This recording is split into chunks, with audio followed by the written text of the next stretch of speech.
우리 다 같이 말씀을 같이 봅니다.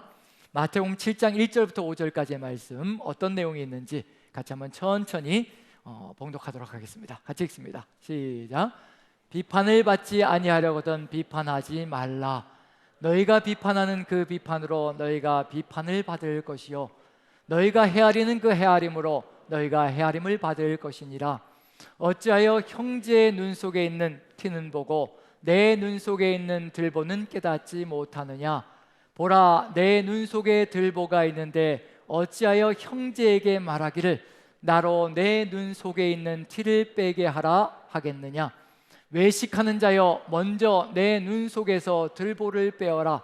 그 후에야 밝히 보고 형제의 눈 속에서 티를 빼리라. 아멘. 아멘. 예, 산상수훈의 본론의 내용이거든요. 본론의 내용 속에서도 오늘 내용은 마지막 끝자락에 있는 내용입니다. 그래서 산상수훈의 본론이 세 단계로 나뉘어지는데 그 세 단계의 마지막, 저번 주에 이제 하나님이냐 재물이냐 어느 쪽에 눈에 초점을 맞출 것이냐 거기에 따라서 삶의 길이 달라진다는 거, 그걸 같이 나누고요.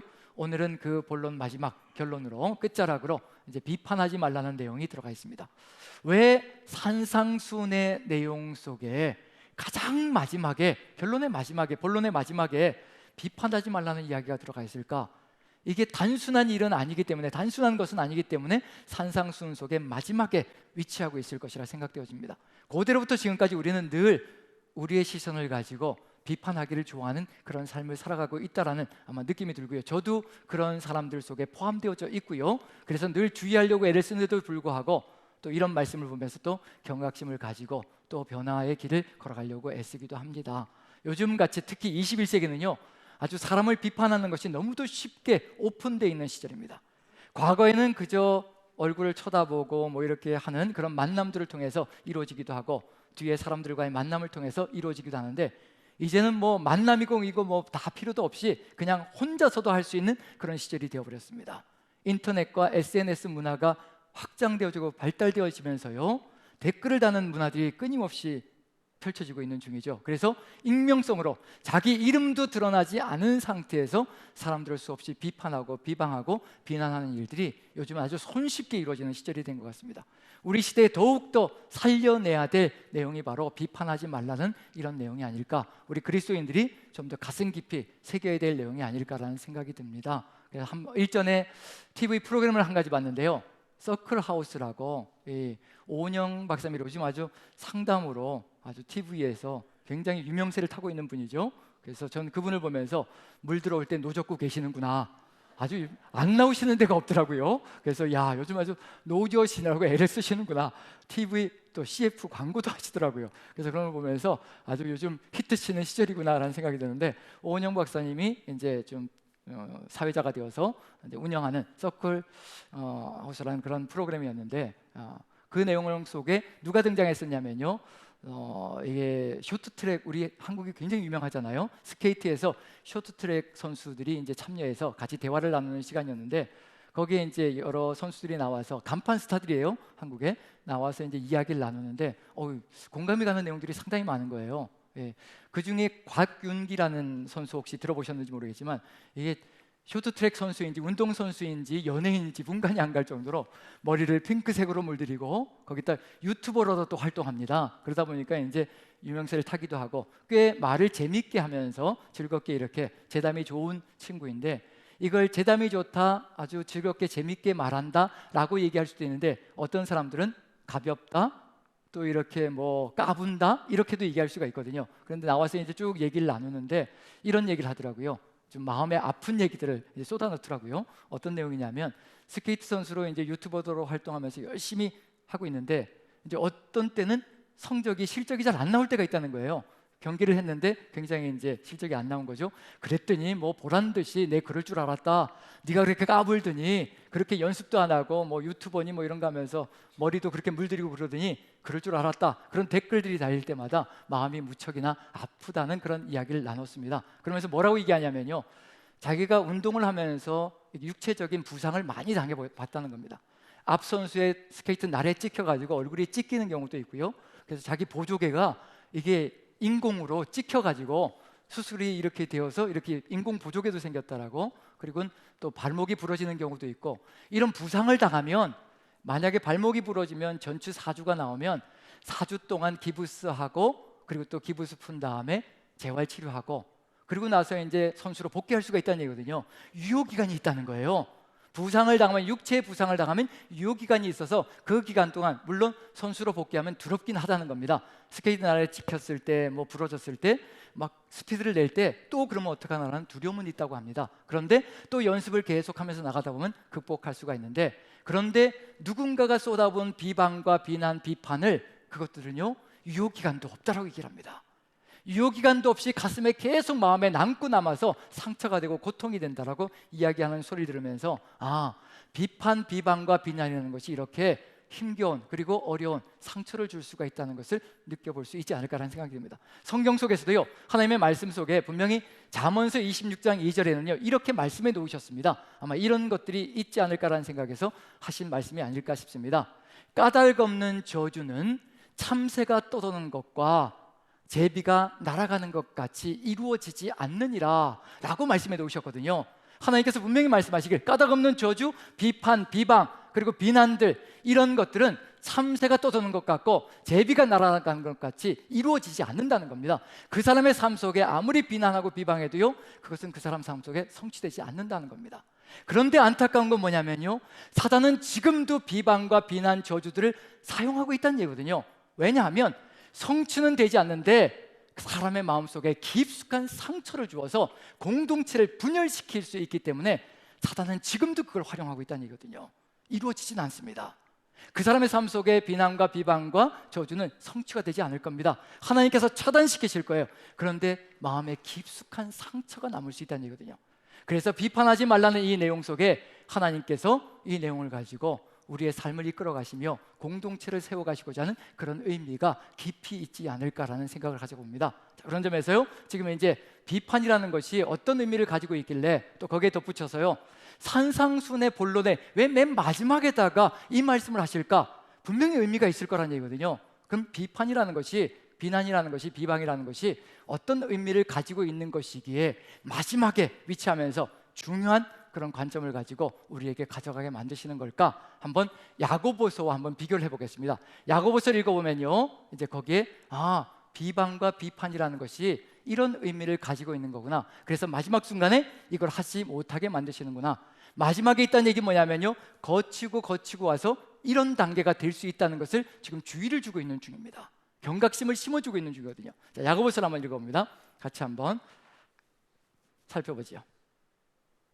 네, 야고보서 4장 11절 12절 같이 한번 천천히 읽어보면요, 이 속에 비방과 비판이라는 것이 이걸 얘기하는 거구나, 이런 상태가 되어버린 것을 얘기하는구나 느낄 수 있지 않을까 싶습니다. 같이 읽어봅니다. 시작.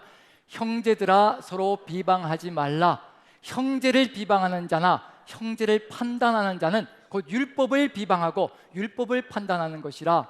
내가 만일 율법을 판단하면 율법의 준행자가 아니요 재판관이로다. 입법자와 재판관은 오직 한 분이시니 능히 구원하기도 하시며 멸하기도 하시느니라. 너는 누구이기에 이웃을 판단하느냐라고 되어 있습니다. 여기서 판단이라는 단어가 어떤 단어와 똑같은 단어냐면 비판이라는 단어, 마태복음에 나와 있는 비판이라는 단어, 크리노라는 헬라어 단어거든요. 동일한 단어를 사용합니다. 판단이라고도 해석되기도 하고 비판이라고도 해석되어집니다. 그런데 이 판단과 비판은요, 분명히 좋은 방향은 아닌 겁니다. 건설적인 게 아니라는 얘기예요. 사랑으로 하고 있는 게 아니라는 겁니다. 무엇과 같은 의미를 가지고 있기 때문이냐면요, 비방이란 단어와 같은 의미를 가지고 있기 때문에 이것은 절대로 건설적이고 그리고 건전하게 사랑으로 하는 것이 절대 아니라는 것을 보여주고 있는 중입니다. 우리 안에 사랑이 있다면 달라질 겁니다. 말하는 것도 달라질 것이고요, 비판과 비난, 비방이 아니라 다른 방향으로 이야기할 겁니다.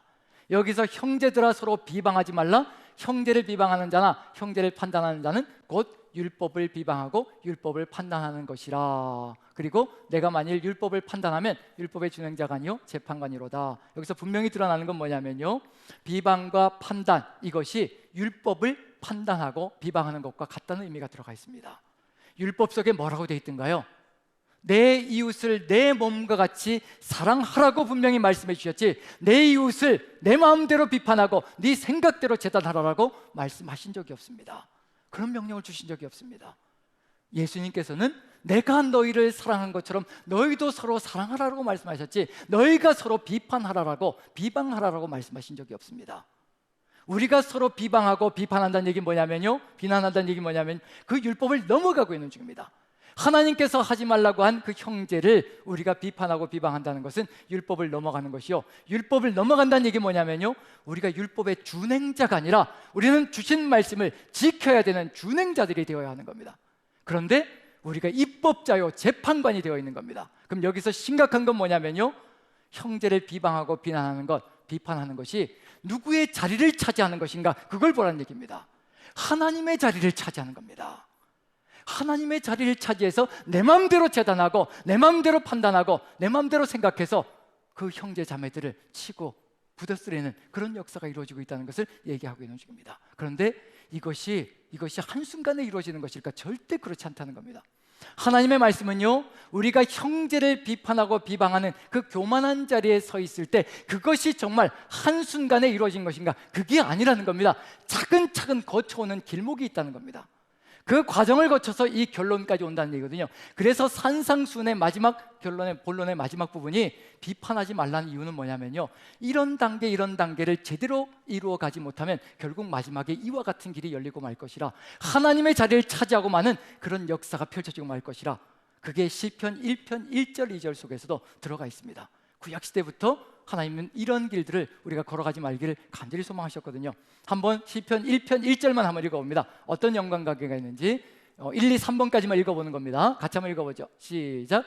복 있는 사람은 악인의 꾀를 따르지 아니하며 죄인들의 길에 서지 아니하며 오만한 자들의 자리에 앉지 아니하고. 저는 이게 순서라고 생각합니다. 첫 번째로 벌어지는 게 뭐냐면요, 악인들의 꾀를 따라가는 것부터 시작합니다. 이 꾀라는 단어가 히브리어 원어로 에짜라는 단어인데 조언이라든가 충고라든가 말이라든가 책략이라든가 그런 것들을 의미하는 단어입니다. 세상 사람들이, 악인들은요, 멀리 있는 것이 아닙니다. 세상 사람들을 얘기하는 겁니다. 하나님을 알지 못하고 하나님의 뜻을 받들지 못하고 살아가는 모든 존재가 다 악인들입니다. 그게 시편이 이야기하는 악인들의 삶입니다. 우리는 세상 속에도 착한 사람들 많다라고 이야기를 합니다. 절대로 착하지 않습니다. 자기 자신을 믿고 살아가는 것 교만입니다. 오만입니다. 인생은 절대로 혼자서 살아갈 수가 없습니다.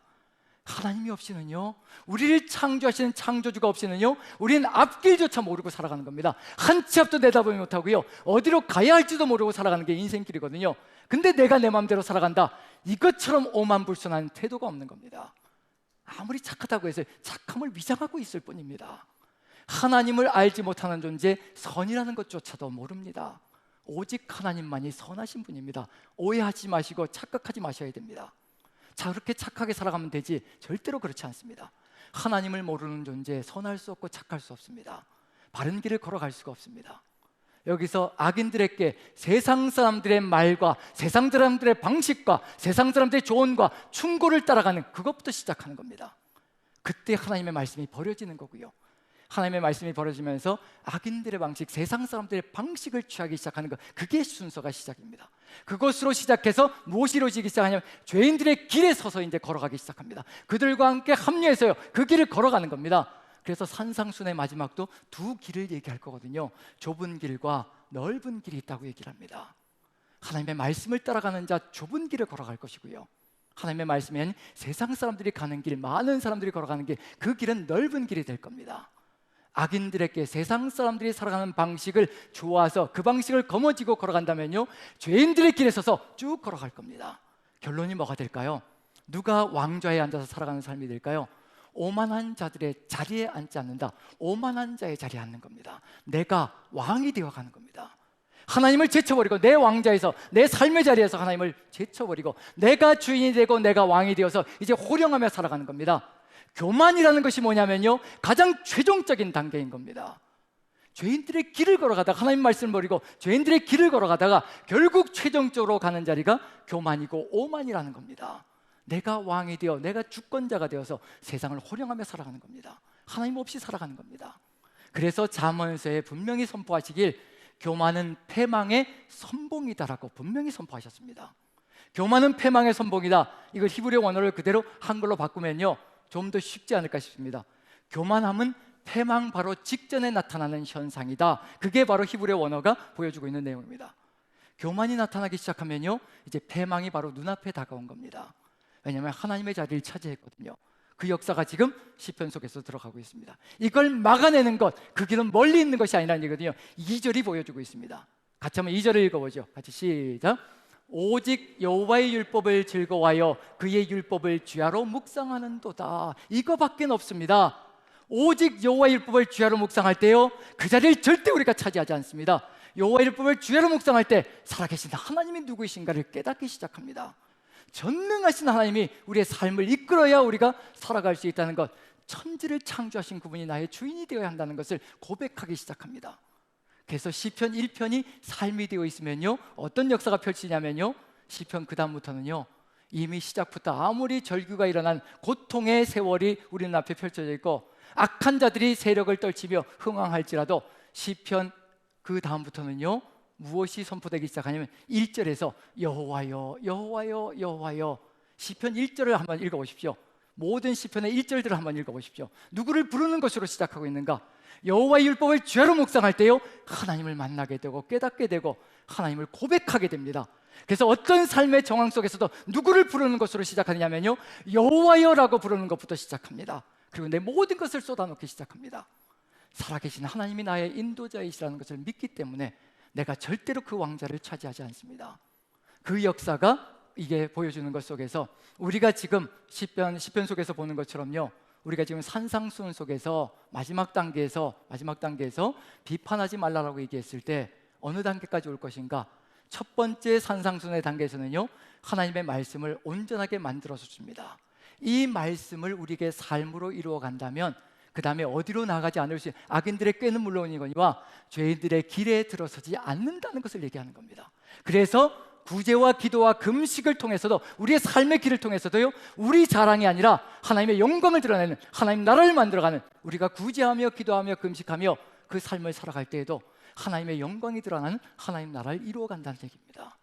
이러한 삶을 이루어갈 때 마지막 단계에서 하나님과 재물이 눈앞에 있을 때도 재물을 뒤로 제쳐두고 하나님을 우리의 왕으로 섬기며 마지막 순간엔 비판하지 않고 하나님의 자리를 차지하지 않고 우리가 겸손하게 낮아져 주의 뜻을 받드는 그런 길을 걸어갑니다. 산상수는 그런 단계를 하나씩 보여줍니다.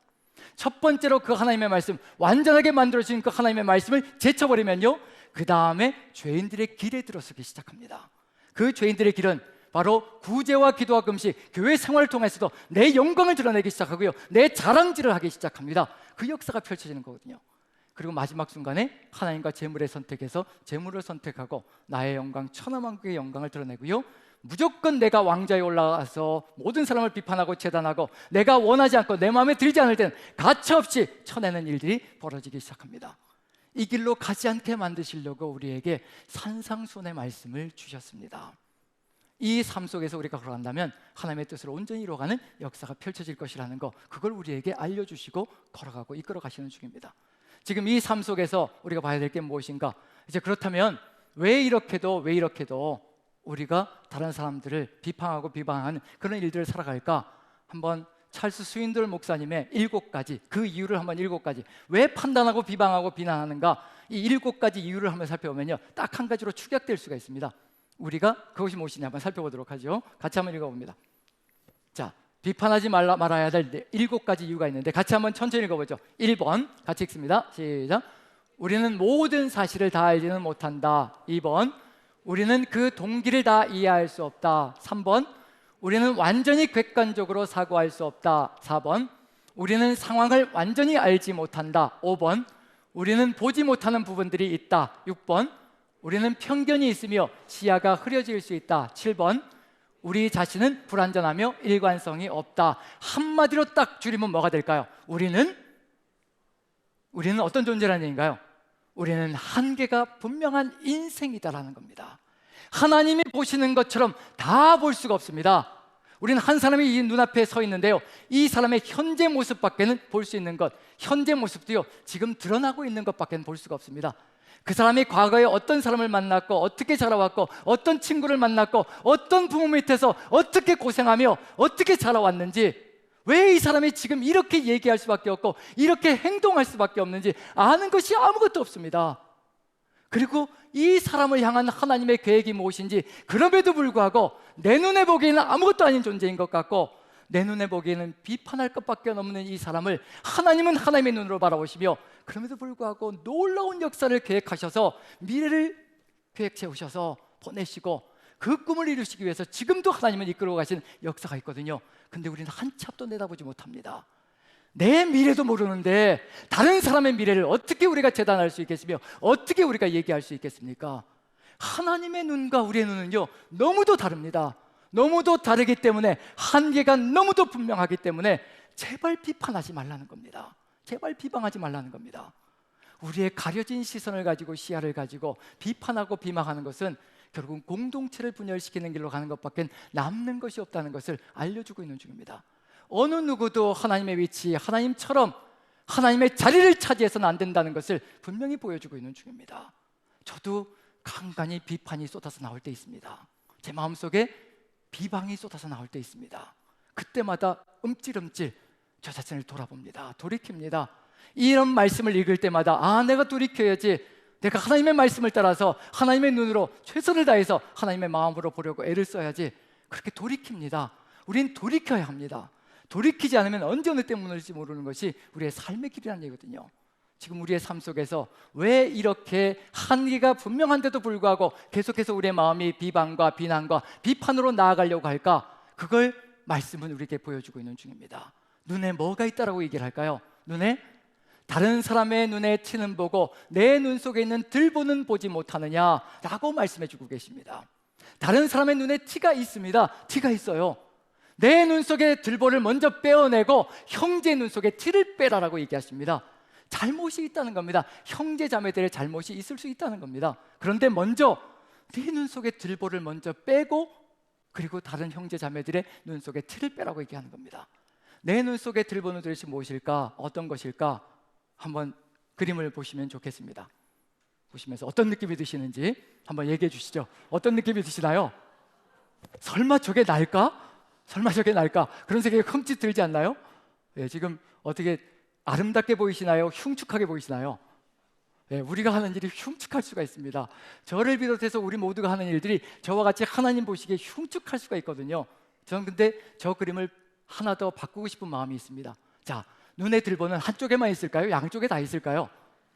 그렇죠. 저 그림은 조금 한쪽에만 있고 한쪽에는 없다라고 생각하는 것처럼 그려져 있는데, 그런데 들보는 안타깝지만 한쪽 눈에만 있는 것이 아니라 양쪽 눈에 다 들어가 있습니다. 어떻게 한 몸에 다 달려있는 눈인데 한쪽에만 들보가 있고 한쪽은 깨끗할 수가 있겠습니까? 절대 그렇지 않습니다. 저 들보가 양쪽에 다 있다고 생각해 보세요. 보일까요? 안 보일까요? 안 보이죠. 안 보이는 눈을 가지고 자신이 만들어 놓은 프레임을 가지고 다른 사람을 보려고 하니 다른 사람의 티가 얼마나 크게 보이겠냐는 얘기예요. 자기 것이 안 보이니까 다른 사람의 것이 너무도 엄청나게 저 들보보다도 더 크게 보일 겁니다. 그게 지금 우리의 상황이라는 얘기거든요.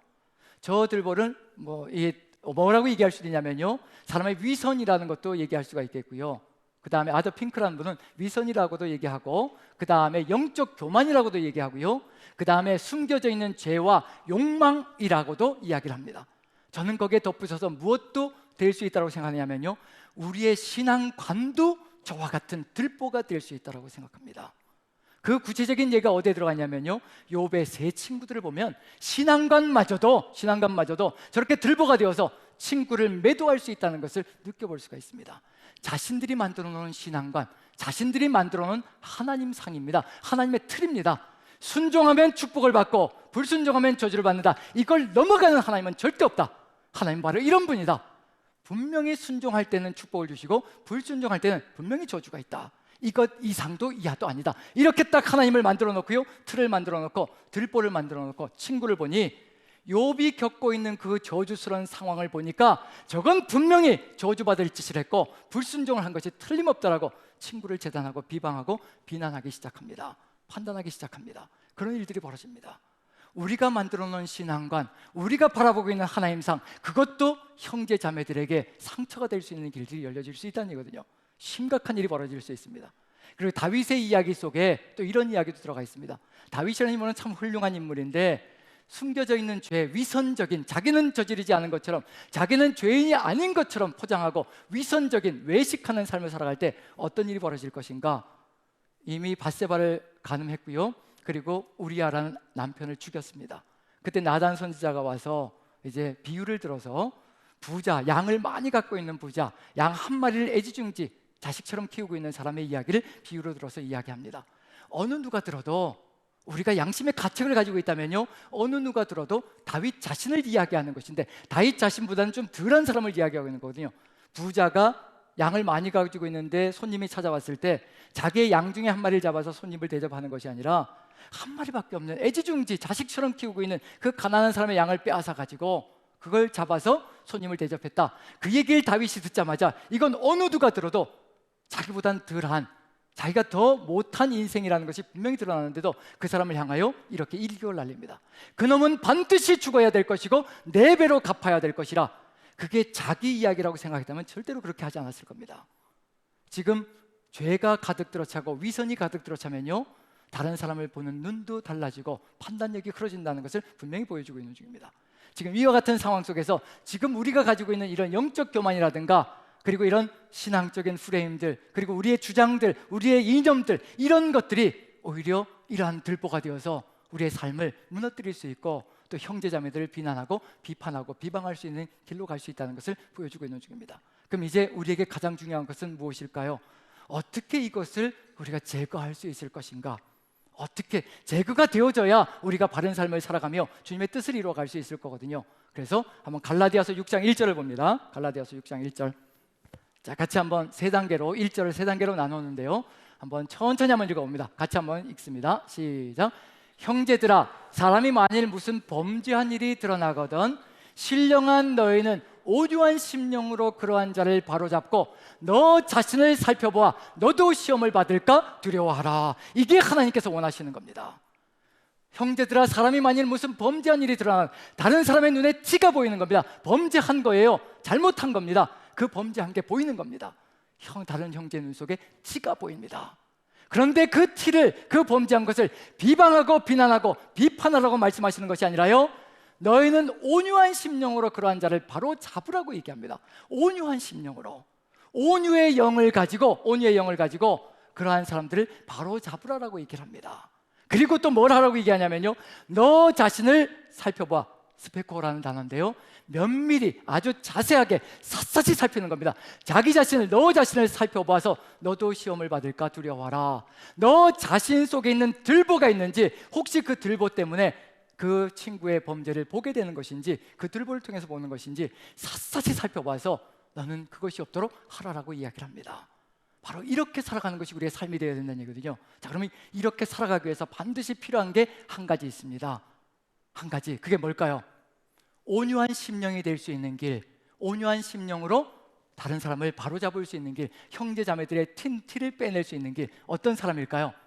신령한 너희는이라고 되어 있습니다. 신령한이라는 무슨 뜻일까요? 푸뉴마티코스, 푸뉴마와 스코트라는 단어가 합쳐져 있습니다. 즉 신령한 사람, 성령이 함께하는 사람을 의미하는 겁니다. 성령께서 함께하는 사람이 되어질 때 온유한 심령으로 그러한 자들을 바로잡을 수 있다는 것을 얘기하고 있는 중입니다. 우리 힘으로 되어지는 것이 아니라 바로 성령의 역사로 가능하다는 것을 알려주고 있는 중입니다. 그래서 갈라디아서 5장까지가 무슨 내용인가? 5장 속에요, 육에 속한 사람과 영에 속한 사람의 이야기가 갈라디아서 5장에 들어가 있습니다. 육의 열매들은 이런 것이다 라고 얘기를 하고요, 성령의 열매는 바로 이런 것이다. 성령의 9가지 열매가 들어가 있습니다. 사랑과 희락과 화평과 오래 참음과 자비와 양성과 충성과 온유와 절제, 이 9가지 성령의 열매가 맺혀진다라고 되어 있습니다. 신령한 너희, 성령의 사람으로 살아가는 우리는요, 사랑부터 시작해서 온유까지, 절제까지, 충성까지 이 모든 열매들이 아름답게 맺혀져 간다고 얘기합니다. 온유한 심령, 온유의 영이라고 얘기하거든요. 어떻게 온유의 영이 될 수 있을 것인가? 성령의 역사가 우리 안에 가득 들어찰 때요, 우리가 온유함으로 나아갈 수가 있습니다. 그 길을 이야기하고 있는 중입니다. 성령의 9가지 열매에서 사랑이 제일 앞서갑니다. 이 사랑만 가지고도 우리는 다른 길을 열어갈 수 있다는 것을 분명히 알 수가 있습니다. 사랑은 무엇부터 시작할까요? 무엇부터요? 사랑은 오래 참고부터 시작합니다. 사랑은 오래 참고, 사랑은 온유하고, 사랑은 무례히 행치 않고, 그리고 맨 마지막은 무엇으로 끝을 맺을까요?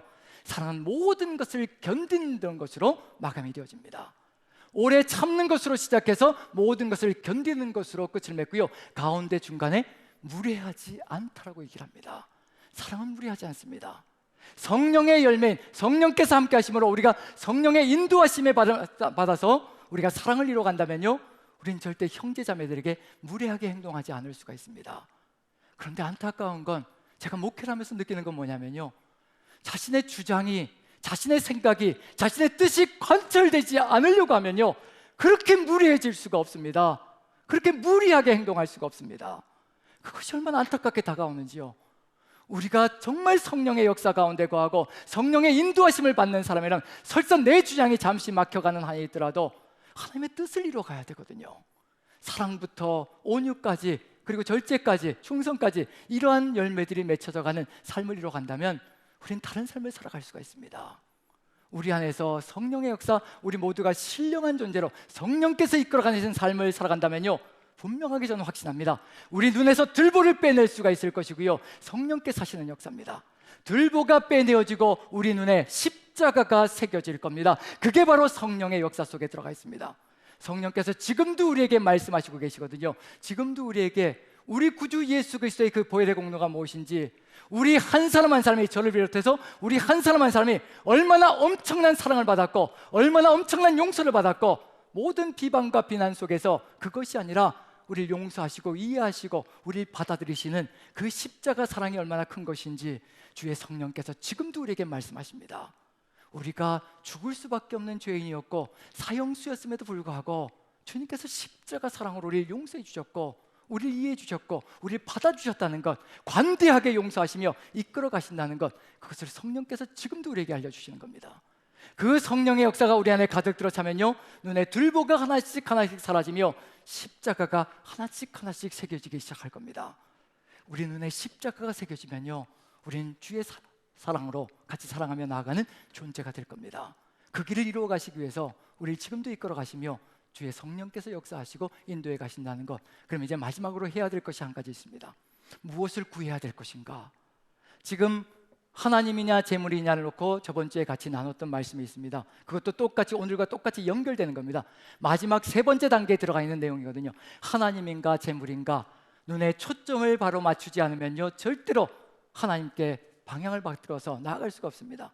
그런데 무엇을 바라봐야 될 것인가? 하나님께서 공중나는 새도 먹이시고 입히시고, 그 다음에 드레핀 백합화도 입히시고, 그리고 어떤 영광도 이 드레핀 백합화보다 더 영광스럽지 못하다고 하는 것. 하나님께서 하물며 공중나는 새도 이렇게 먹이시고 드레핀 백합화도 이렇게 입히시는데, 하물며 너희 일까오냐 믿음이 작은 자들아. 오직 하나님께로 모든 초점을 맞추면요, 모든 것을 다 극복하고 이겨낼 수 있는 삶의 길을 열어갈 수가 있습니다. 그래서 구하라고 하는 내용이 있습니다. 너희는 먼저 그의 나라와 그의 의를 구하라. 그리하면 이 모든 것을 너희에게 더하시리라. 이 모든 것을 구하지 말라는 얘기가 아니라 먼저 무엇을 구해야 될 것인가? 하나님 나라와 하나님의 의, 오직 하나님이 먼저 앞서 가실 때, 그때서야 모든 물질들까지도 우리가 아름답게 활용할 수 있고 사용할 수 있는 존재가 되기 때문에 먼저 하나님 나라와 하나님의 의, 하나님을 구하라는 겁니다. 다른 어떤 것도 구하는 것이 1순위가 아니고, 그렇다면 이제 비판하지 말라 해도 분명히 들어가 있는 것이 있을 겁니다. 구해야 될 것이 있을 겁니다. 한번 읽어봅니다. 자, 7절부터 11절까지 천천히 한번 읽어보죠. 천천히 시작. 구하라 그리하면 너희에게 주실 것이요, 찾으라 그리하면 찾아낼 것이요, 문을 두드리라 그리하면 너희에게 열릴 것이니, 구하는 이마다 받을 것이요, 찾는 이가 찾아낼 것이요, 두드리는 이에게 열릴 것이니라. 너희 중에 누가 아들이 떡을 달라 하는데 돌을 주며 생선을 달라 하는데 뱀을 줄 사람이 있겠느냐? 너희가 악한 자라도 좋은 것으로 자식에게 줄 알거든 하물며 하늘에 계신 너희 아버지께서 구하는 자에게 좋은 것으로 주시지 않겠느냐? 우린 이걸 뚝 떼어내가지고 비판하지 말라는 내용과 뚝 떼어내가지고 그저 무엇이든지 구하면 다 주시는 줄 알고, 찾으면 다 찾아지는 줄 알고, 그리고 두드리면 다 열리는 줄 알고, 내가 원하는 것, 욕망이든지 무엇이든지 신경 쓰지 않고요, 뭐든지 내가 원하는 것은 다 구하면 되는 것인 줄 알고 오해하고 착각하며 걸어갈 때가 참 많습니다. 비판하지 말라와 연결되어져 있습니다. 무엇을 구해야 될 것인가? 하나님께서 좋은 것으로 주시지 않겠느냐? 누가복음서 속에는요, 똑같은 내용이 무엇으로 연결되어져 있느냐면요, 너희가 악한 자라도 좋은 것으로 자식에게 줄 줄 알거든 하물며 하늘에 계신 너희 아버지께서 구하는 자에게 성령을 주시지 않겠느냐? 우리가 구해야 될 것이 무엇인지, 1순위로 구해야 될 것이 무엇인지 우리에게 알려주시는 겁니다. 성령의 역사를 구하고 성령 충만함을 구할 때 우리에게 주어진 모든 것들이 하나님의 뜻 안에서 이루어지는 하나님 나라가 펼쳐질 것이고요, 거기에 덧붙여서 우리가 비판과 비방과 비난이 아니라 겸손한 마음으로 낮아져서 품고 사랑으로 녹여내어서 하나님의 뜻 가운데 하나 되는 공동체를 이루어갈 수 있다는 것, 그것을 지금 우리 하나님께서, 우리 주님께서 이 땅에 오셔서 우리에게 알려주시고 계시는 중입니다. 지금 우리에게 필요한 것이 있다면, 구해야 될 것이 있다면 1순위로 성령 충만함을 구하십시다. 제발 성령 충만함을 구하십시다. 하나님께서 우리와 함께 하시면요, 이 모든 것은 따라옵니다. 너희가 구하기 전에 이 모든 것이 있어야 될 줄로 아신다라고 분명히 우리에게 말씀해 주셨고 약속해 주셨습니다. 너희는 이것들보다 더 귀하지 않느냐?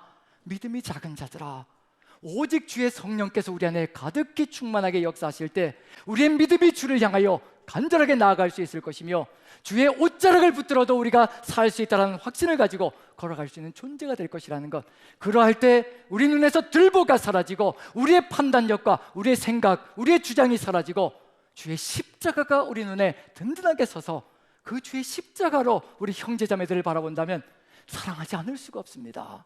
겸손하지 않을 수가 없습니다. 품지 않을 수가 없습니다.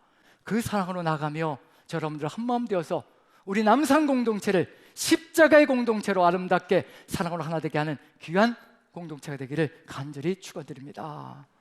기도하겠습니다. 우리 같이 기도할 때 같이 한 목소리로 우리 주님, 우리가 1순위로 구합니다. 성령께서 역사하여 주시어 오직 성령 충만함을 허락하여 주옵소서. 성령 충만함으로 하나님만 바라보게 도와주시고 우리가 얼마나 은혜 받은 존재인가를 깨닫게 도와주시며 아버지의 뜻을 이루어가는 귀한 존재가 되어 비판과 비방이 아니라 오직 겸손하게 낮아져 사랑으로 품고 나가는 그런 공동체가 되게 하여 달라고 같이 한번 한 목소리로 기도합니다. 다 같이 기도하겠습니다. 사랑의 하나님, 우리 하나님께서 함께 하시고 은혜 가운데 인도하여 주시어서 우리 주의 뜻을 이루어가는 공동체 되게 도와주옵소서. 주의 사랑으로 온전히 나아가는 귀한 공동체 될 수 있도록, 그리고 주님과 함께 동행하며 성령 충만함으로 오직 주의 뜻을 이루어가며 비판과 비방이 아니라 아버지의 뜻을 이루어가는 사랑 공동체가 되게 도와주시옵소서. 주께서 함께하여 주시옵소서. 이 모든 말씀 우리 구주 예수 그리스도 귀하신 이름 받들어 기도하옵나이다. 아멘. 아멘. 우리 다 같이 일어나셔서 539장 1절과 4절만 같이 찬양 드리겠습니다. 너 예수께 조용히 나가.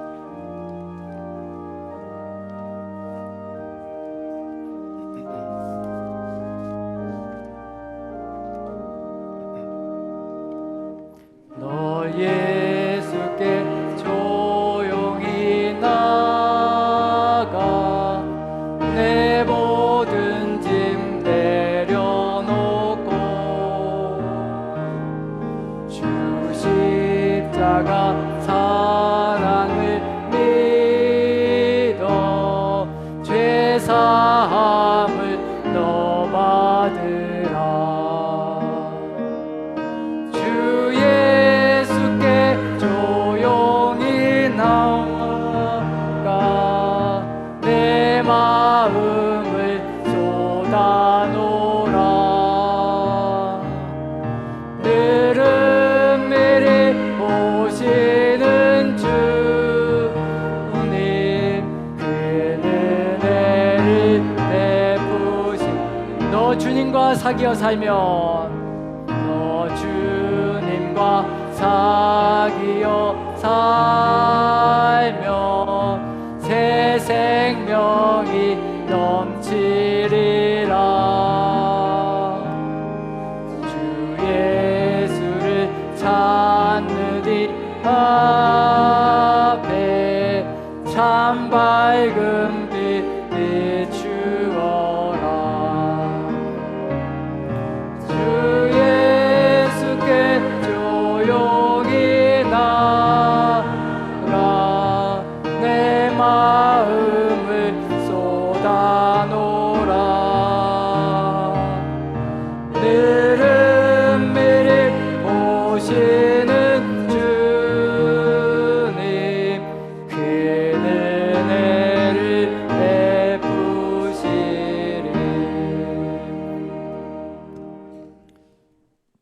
사랑의 하나님, 우리가 성령 충만함으로 오직 주의 마음으로 주의 십자가로 형제자매들을 바라보게 도와주시옵소서. 지금은 하늘아버지의 극진하신 사랑하심과 우리 구주 예수 그리스도의 보혈 공로와 지금도 우리와 함께 하시며 우리 눈에서 들보를 제거하시고 십자가를 세워주시는 성령님의 감화감동 역사하심이 여기 계신 모든 성도님들 머리머리 위에, 가정에서 함께 계신 성도님들 머리머리 위에 이제부터 영원토록 함께 계시기를 간절히 축원하옵나이다. 아멘.